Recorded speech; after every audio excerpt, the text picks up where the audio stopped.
need somebody help, not just anybody help. You know I need someone help. When I was younger, so much younger than today, I never needed anybody's help in any way.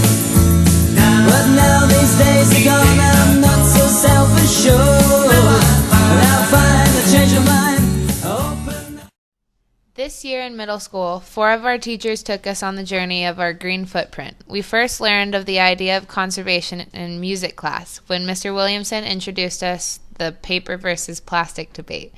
While both paper and plastic are recyclable, the problem is not everyone does it. Then, in computers and keyboarding, Mrs. Marsh focused on how much we each emit as individuals.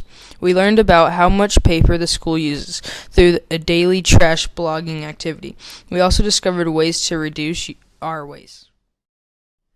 After we learned just how much trash we really are responsible for, Mr. Bradley had us explore ways we could preserve our environment through reducing.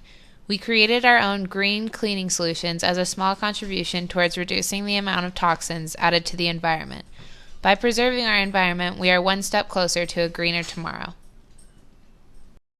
The question is, if reusing and recycling are the way to go, why doesn't everyone do it? Well, that is a question we actually discussed in our class with Mrs. Burnett.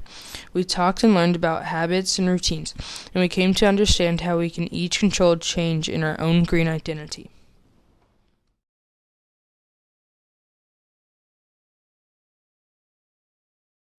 So here's our challenge to you. If each of you places every plastic bottle or container in a recycling box and place every piece of paper you don't need into the recycling bin in each classroom, we can drastically reduce the waste of tomorrow. Increasing our green footprint begins with you. I never needed anybody's help in any way.